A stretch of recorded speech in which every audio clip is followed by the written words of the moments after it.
Thanksgiving and the four stages of community. Imagine it's after Thanksgiving, and everyone in your family is literally glowing with appreciation, saying this was the best Thanksgiving we've ever had. What would make that true? Almost no one would say, because there was so much pontificating, or people were so desperately scrolling on their phones, or because cliques formed, or because everyone managed to pretend to have their act together in every aspect of their lives. And yet, isn't that what we keep doing? If it's not any of these things that create real Thanksgiving, perhaps we need a different framework. My beloved mentor, M. Scott Peck, offered one: the four stages of community. For readers and listeners who don't celebrate the American holiday of Thanksgiving, these dynamics apply to any special occasion where the spirit of gratitude and gathering is intended. Whether it's Christmas dinner, Eid celebrations, Diwali, Passover, Lunar New Year, or simply a long planned embrace of special relationships. Here, though, we'll use Thanksgiving as the lens.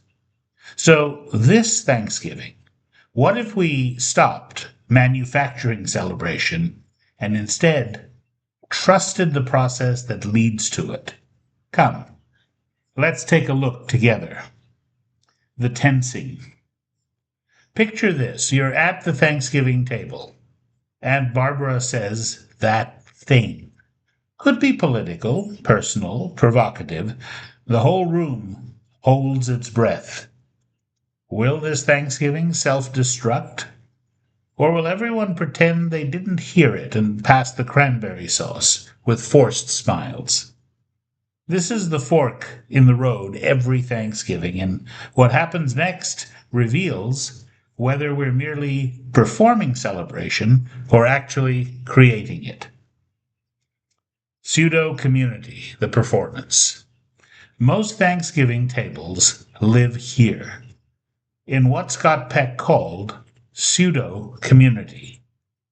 Everyone plays at being a happy family. We trade pleasantries, avoid difficult topics, laugh at Uncle Joe's same tired jokes. We're polite, we're pleasant, we're also bored, annoyed, or testy beneath the surface. The turkey is real, the connection is not.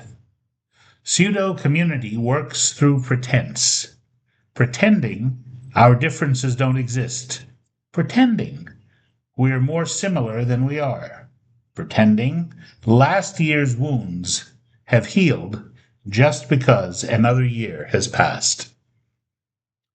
Chaos, the distraction, which is why those political arguments erupt. Not because anyone will actually change their minds about the election or immigration or whatever the hot button is, but because anything, even conflict, feels more alive than the deadness of pseudo community. Chaos is the stage where all the fissures become evident. The rifts that were papered over with pumpkin pie suddenly crack open.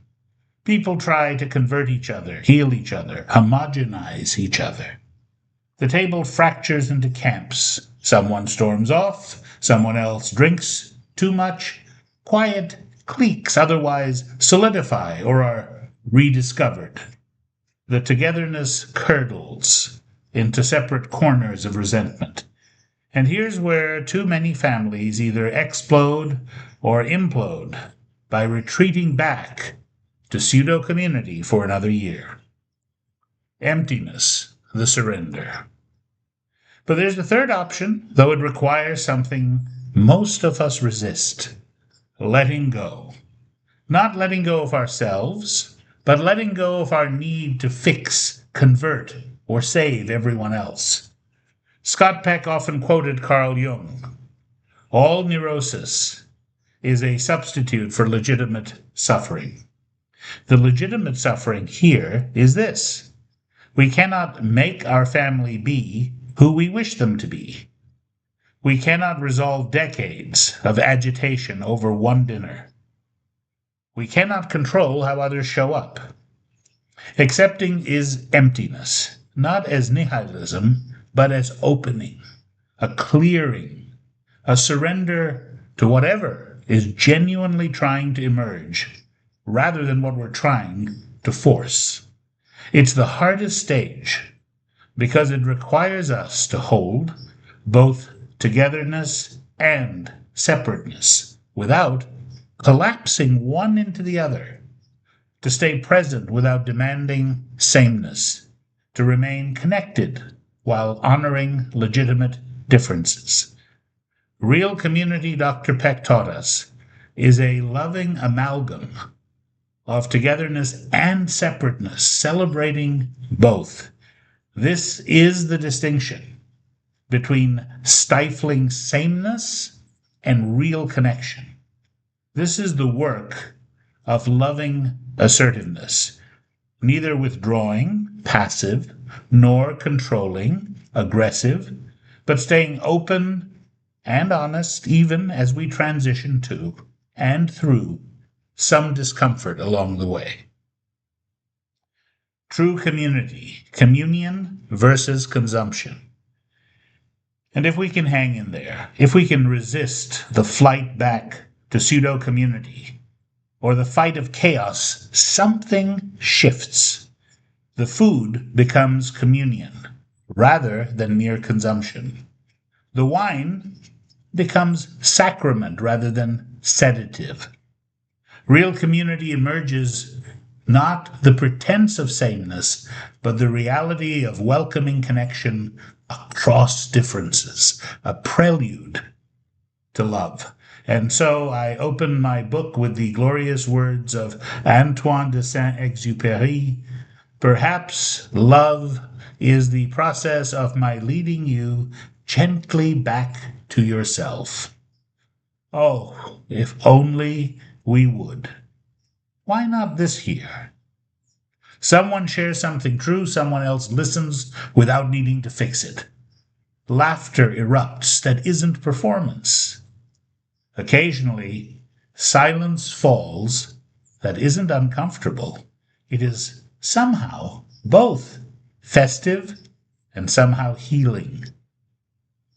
And then if we're lucky, if we've done the hard work of moving through the stages rather than around them, Thanksgiving itself, real Thanksgiving, may indeed come knocking at the door. Not the holiday we performed, the gratitude and shared joy we earned. And so the invitation. The table is set. The question is, are we ready for what might actually show up if we are open to it and welcome it with this spirit? It might just be what we were always seeking all along.